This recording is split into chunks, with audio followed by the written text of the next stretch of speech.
Hola, ¿qué tal amigos? Buenas tardes. Los saludos desde el Hospital Regional ISSSTE Puebla. Una vez más estamos en la institución. Vamos a enseñarles un caso muy interesante, cómo se pueden integrar las herramientas de imagen intravascular para llevar a cabo un procedimiento que se puede decir que es un procedimiento estándar, pero se van a dar cuenta cómo la imagen intravascular nos da un nuevo panorama de cómo se tienen que hacer las cosas dentro de una sala de hemodinamia. Entonces vamos a pasar con el caso. Es un paciente de 80 años de edad, el cual pues acude por angina inestable de alto riesgo, ¿sí? Ya sabíamos que tenía cambios dinámicos en la cara anteroseptal, probablemente involucro de la descendente anterior, ¿no? Hacemos un análisis primero por angiografía convencional. Empezamos a ver que ya tenemos una descendente anterior, la cual pues tiene una lesión intermedia y pues bueno, tenemos múltiples defectos de llenado en la misma. Aquí vamos ya acercándonos más, se dan cuenta en el segmento proximal de la descendente anterior, empezamos a ver placa difusa, pero una placa muy importante en el segmento osteoproximal. Aquí vamos viendo otra vez, incluso aquí nos podemos dar cuenta que se trata de una placa excéntrica y que incluso tenemos una pequeña ulceración en el segmento proximal. ¿Okay? Ese fue el motivo por el cual pues, decidimos llevar a cabo un método de imagen intravascular para poder lidiar con el caso. Por ejemplo, aquí ya tenemos algunas mediciones que empezamos a realizar y vamos a ir desde la primera proyección. Esta es una tomografía de coherencia óptica. Aquí vamos viendo cómo se va comportando el vaso. La porción más distal, pues sí, hay fibroateroma, como se pueden dar cuenta, muy importante ese fibroateroma. Aquí todavía tenemos un vaso que se puede decir relativamente sano. El problema va a ser en adelante, desde el segmento medio hasta el segmento proximal, que es donde vamos perdiendo la atenuación como tal, se va perdiendo las imágenes más periféricas, ¿sí? Y aquí es donde empieza ya el problema, ¿sí? Se dan cuenta, empieza a disminuir como tal el área luminal, ¿sí? Se empieza a estrechar como tal la luz vascular, empezamos a avanzar. Este es el mayor terreno de estrechez, ¿sí? Aquí se dan cuenta que incluso no hay atenuación, eso es muy característico de un fibroateroma, y aquí vemos la lesión, ¿sí? Se dan cuenta, es una placa excéntrica y que incluso está ulcerada, ¿sí? Entonces eso nos dice que es una placa de alto riesgo, por eso los síntomas, por eso los cambios electrocardiográficos. Hicimos una medida por áreas, se dan cuenta, proximal tenemos 8, distal tenemos de 5, el área luminal a nivel de la lesión máxima. Vamos a irnos un diámetro mínimo de 2.1. Decidimos realizar en base a esto, aquí podemos medir tanto en longitud como también podemos medir en diámetros. Decidimos utilizar un stent en base a estos diámetros que me daba este aparato, un stent distal 3.5, proximal podíamos irnos hasta 4.5, ¿ok? Nos vamos para la angiografía. Decidimos implantar dos stents, un stent en el segmento más distal, el cual pues utilizamos unos muy buenos stents que son stents Science Sierra. Tenemos un stent en el segmento proximal y un stent en el segmento medio distal, ¿sí?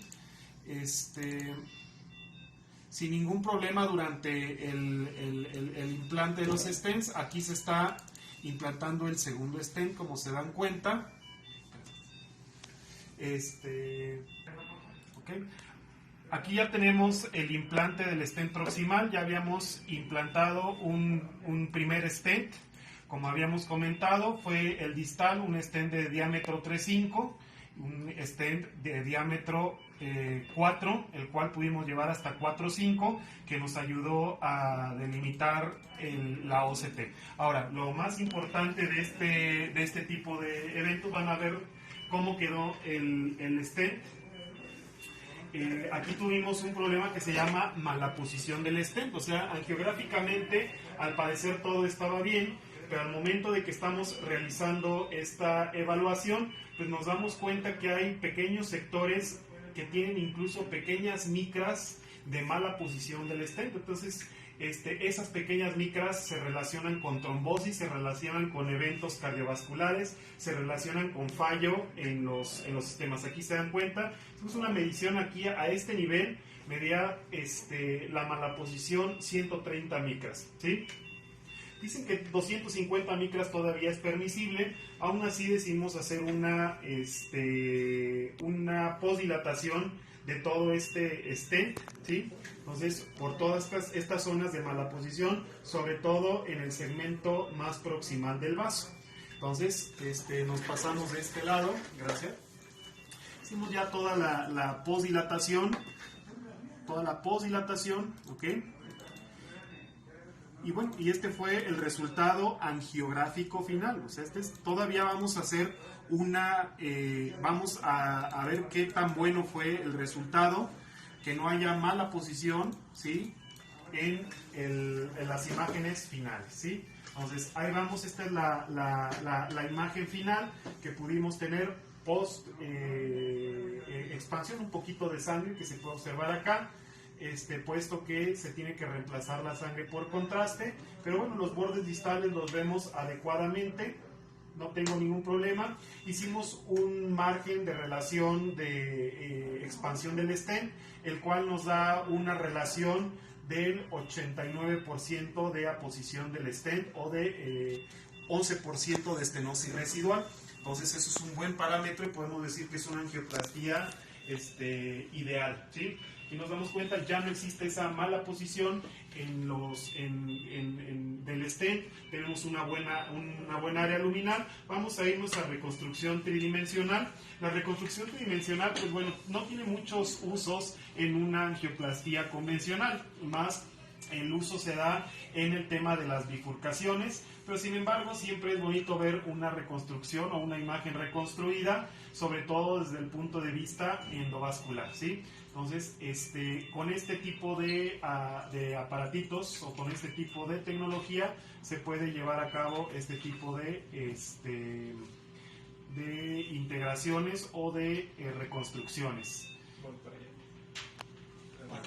Entonces, como decía, estamos viendo ya como tal la reconstrucción. Vamos iniciando desde un segmento pues proximal del vaso, en el cual, bueno, aquí todavía tenemos que hacer, se puede ver el defecto de la guía, que el software lo sabe interpretar muy bien, y aquí es donde inicia el stent, ¿no? Aquí tenemos un poco de placa, obviamente no hay disección en los bordes, se ve un stent que está bien aposicionado tanto aquí como en este sector. Como les decía, esta reconstrucción de manera convencional pues no es muy utilizada, porque pues, no nos brinda más información, es solamente el estar viendo desde el punto de vista endovascular. Otro segmento que debemos de tomar en cuenta, aquí vamos viendo cómo está el stent completamente bien aposicionado en todos, bueno, los stents, porque fueron 2 stents, bien aposicionado en toda su longitud, y vamos a llegar hasta el segmento distal,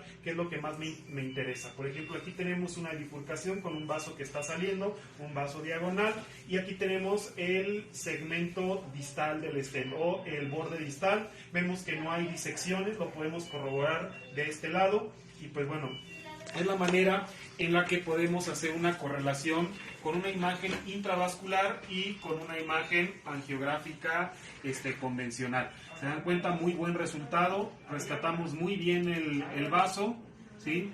Un muy buen resultado, decidimos no posdilatar más estos bordes, puesto que las áreas luminales eran las adecuadas por un estudio de imagen intravascular.